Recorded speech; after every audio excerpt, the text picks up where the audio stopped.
Hey guys, we're just on vacation mode out here, relaxing. Beautiful weather. It's a little rainy, but it's still nice weather. What do you think, Bailey? This is Bailey, everybody. Now, I know what you guys are thinking. Where is Finn? Well, Finn is with his friends right now, hanging out. So he's gonna have to say hi in another video. But say hi to Bailey. Now Bailey has stuff to do, so she's gonna have to go because we have chapter 5, Number the Stars, to read today. All right, guys, let's go ahead and get started. Make sure that you have your reading response journal with you, a pen, a pencil, something to write with, so that you can follow along with us as we read chapter 5 of Number the Stars. So just to recap some before we get into it, I don't have a fancy whiteboard like Miss Page, so we're just gonna have to do old-fashioned pen and paper. So far we've got numerous characters that are important to the story. We've got the Johansson family, and we've got the Rosen family. So Anne-Marie and Kirsty are sisters. They are part of the Johansson family, and Ellen is the best friend of Anne-Marie. And if you remember from chapter 4, they are beginning to arrest people who are Jewish. So Ellen and her family, the Rosens, are Jewish. So they are at risk of being arrested and taken to another place. So Peter, who used to be Lisa's fiance, remember Lisa is the Johansson sister who has passed away. Remember, Peter was her fiance, so he has helped Ellen's parents, the Rosens, find a new place, and Ellen is now going to live with them, and she's going to pretend to be Lise. So they're going to try to trick the soldiers in case they come looking for them, that Ellen is in fact Lise. So before we get started, in the last chapter, it mentioned the word relocate. And if you remember from word study, we studied the prefix re. So if you remember what the prefix re means, go ahead and pause the video, jot it down in your notebook. What do you remember about the prefix re? If you remember any words that have the prefix re in it, go ahead and jot those down too to remember. So pause the videos, take some time to do that before we get started. Okay guys, so we're in chapter 5. Let me find my place here real fast. So we ended last chapter with Mr. Johansson saying, "I'm proud to have 3 daughters again," because they're going to pretend that Ellen is Lise. So chapter 5 is titled, "Who is the Dark-Haired One?" And remember that Anne-Marie has light hair, and Ellen has dark hair. She has dark black hair, which is a typical feature of Jewish people. So that could be a possible problem if they're pretending. But what I want you to do right now is go ahead and jot down as well, what problems do you see if Ellen is pretending to be Anne-Marie? Or sorry, excuse me, if Ellen is pretending to be Lise. What kind of problems do you see happening in the story? Pause the video and jot that down before we start. Chapter 5. "Do you really think anyone will come?" Ellen asked nervously, turning to Anne-Marie in the bedroom. "Your father doesn't think so." "Of course not. They're always threatening stuff. They just like to scare people." Anne-Marie took her nightgown from a hook in the closet. "Anyway, if they did, it would give me a chance to practice acting. I'd just pretend to be Lise. I wish I were taller, though." Ellen stood on tiptoe, trying to make herself tall. She laughed at herself, and her voice was a little more relaxed. "You were great as the Dark Queen in the school play last year," Anne-Marie told her. "You should be an actress when you grow up." "My father wants me to be a teacher. He wants everyone to be a teacher like him.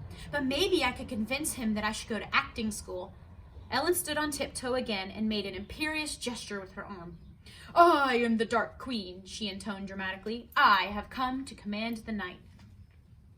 "You should try saying, 'I'm Lise Johansson,'" Anne-Marie said, grinning. "If you told the Nazis you were the Dark Queen, they'd haul you off to the mental institution." Ellen dropped her actress pose and sat down, with her legs curled under her on the bed. "They won't really come here, do you think?" she asked again. Anne-Marie shook her head. "Not in a million years." She picked up her hairbrush. The girls found themselves whispering as they got ready for bed. There was no need really to whisper. They were, after all, supposed to be normal sisters, and Papa said they could giggle and talk like normal. The bedroom door was closed. But the night did seem somehow different from a normal night, and so they whispered.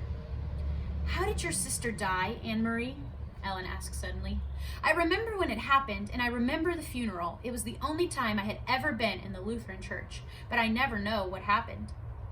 I don't know exactly, Anne-Marie confessed. She and Peter were out somewhere together, and there had been a phone call that there had been an accident. Mama and Papa rushed to the hospital. Remember, your mother came and stayed with me and Kirsty? Kirsty was already asleep, and she slept right through everything. She was so little back then. But I stayed up, and I was with your mother in the living room when my parents came home in the middle of the night, and they told me Lise had died. I remember it was raining, Ellen said sadly. It was still raining the next morning, and Mama told me. Mama was crying, and the rain made it seem as if the whole world was crying. Anne-Marie finished brushing her long hair and handed her hairbrush to her best friend. Ellen undid her braids, lifted her dark hair away from the thin gold chain she wore around her neck. The chain held the Star of David, and began to brush her thick curls. Now, the Star of David is an important symbol in this book. It's on the front cover. It's this star right here, the necklace. And Ellen wears it as a symbol that she is a Jewish person. That's a symbol that people wear. So remember, we talked a lot about symbols and symbolism. If you think about the Nike check is a symbol for Nike, or the 3 stripes are a symbol for Adidas. A cross is usually a symbol for Christianity. Well, here, the Star of David is a symbol for Jew or Jewish people. So that's important to keep in mind, because if they're being arrested for being Jews, then this would be a for sure sign that they are Jewish. So she begins to hold her Star of David necklace in her hand. I think it was partly because of the rain. They said she was hit by a car. She, meaning Lise, was hit by a car.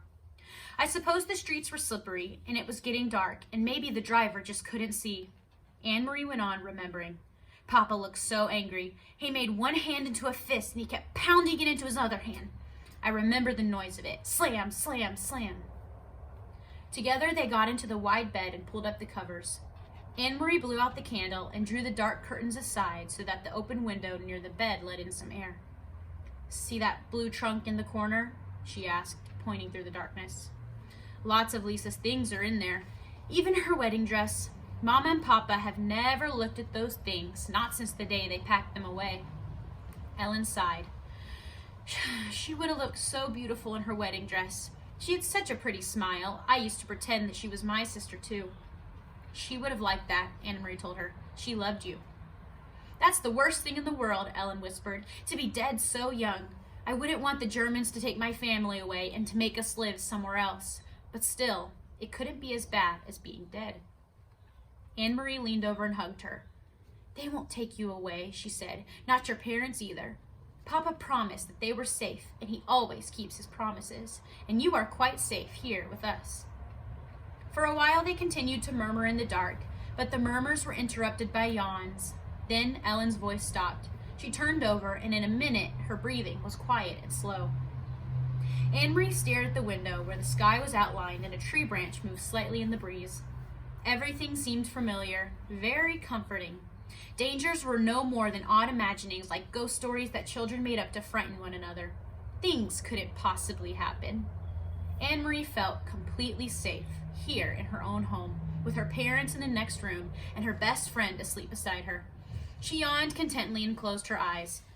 It was hours later, but still dark, when she was awakened by the pounding on their apartment door. Who do you think it is? Pause the video, stop, and jot. Who is pounding at their door in the middle of the night? Pause the video and stop and jot. Anne-Marie eased the bedroom door open quietly, only a crack, and peeked out. Behind her, Ellen was sitting up, her eyes wide. She could see Mama and Papa in their night clothes moving about. Mama held a lighted candle, but as Anne-Marie watched, she went to a lamp and switched it on. It was so a long time since they had dared to use the strictly rationed electricity after dark that the light in the room seemed startling to Anne-Marie. Watching through the slightly opened bedroom door, she saw her mother look automatically to the blackout curtains. She made certain they were slightly drawn. Papa opened the front door to the soldiers. "Is this the Johanssons' apartment?" A deep voice asked the question loudly in a terribly accented Danish. "Our name is on the door, and I see you have a flashlight," Papa answered. "What do you want? Is something wrong?" I understand you are a friend of your neighbors, the Rosens, Mrs. Johansson, the soldier said angrily. Sophie Rosen is my friend. Yes, that's true, Mama said quietly. But could you please speak more softly? My children are asleep. Then you will be so kind to tell me where the Rosens are. He made no effort to lower his voice. If you guessed that the people at the door were soldiers looking for the Rosens, you got it. Pat yourself on the back. Then you will be so kind as to tell me where the Rosens are. He made no effort to lower his voice. I assume they are at home sleeping. It is 4 a.m. after all, Mama said. Anne-Marie heard the soldier stalk across the living room toward the kitchen. From her hiding place in the narrow sliver of an open doorway, she could see the heavily uniformed man, a holstered pistol at his waist, and the entrance into the kitchen, peering toward the sink. Another German voice said, The Rosens' apartment is empty. We are wondering if they might be visiting their good friends, the Johanssons. Well, Papa said, moving slightly so that he was standing in front of Anne-Marie's bedroom door, and she could see nothing except the dark blur of his back.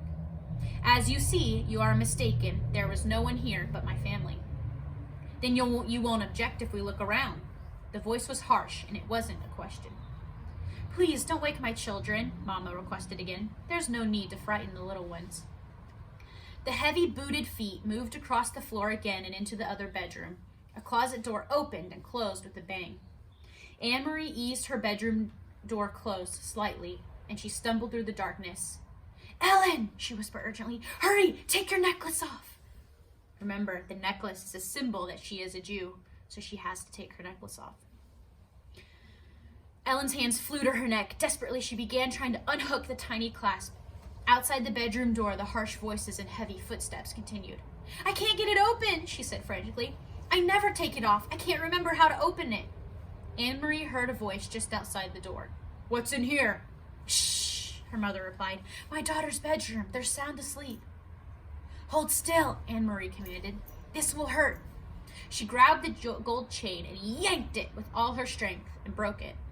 As the door opened and the light flooded into the bedroom, she crumpled it in her hand and closed her fingers tightly. Terrified, both the girls looked up at the 3 Nazi officers who entered the room. One of the men aimed a flashlight around the bedroom. He went into the closet and looked inside. Then, with a sweep of his gloved hand, he pushed to the floor several coats and a bathrobe that hung on the wall. There was nothing else in the room except a chest of drawers and the blue decorated trunk in the corner and a heap of Kirsty's dolls piled in a small rocking chair. The flashlight beamed and touched each thing, and in turn, angrily, the officer turned toward the bed. Get up, he ordered. Come out here. Trembling, the 2 girls rose from the bed and followed him, brushed past the 2 remaining officers in the doorway to the living room. Anne-Marie looked around. These 3 uniformed men were different from the ones on the street. The street soldiers were often young and sometimes ill at ease, and Anne-Marie remembered how the giraffe had, for a moment, let his harsh pose slip and smiled at Kirsty. But these men were older and their faces were set in anger. Her parents were standing beside each other, their faces tense, but Kirsty was nowhere in sight. Thank goodness Kirsty slept through almost the entire thing. If they had wakened her, she would be crying, or worse, she would be angry and her fists would fly. Your names? The officer barked. Anne-Marie Johansson, and this is my sister. Quiet, let her speak for herself. Your name? He was glaring at Ellen. Ellen swallowed. Lise, she said, cleared her throat. Lise Johansson. The officer stared at them grimly. Now, Mama said in a strong voice, you have seen that we are not hiding anything. May my children go back to bed? The officer ignored her.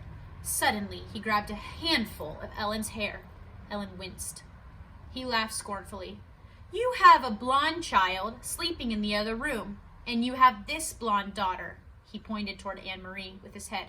Where did you get the dark-haired girl? He twisted the lock of Ellen's hair. From a different father? From the milkman? Papa stepped forward. Do not speak to my wife in such a way. Let go of my daughter, or I will report you for such treatment. So the officer is questioning that Kirsty is blonde, Anne-Marie is blonde, and why does Ellen have dark hair? Remember, dark hair and the Star of David were dead giveaways that she is Jewish, so they have to keep that a secret. Or maybe you got her someplace else, the officer continued. From the Rosens?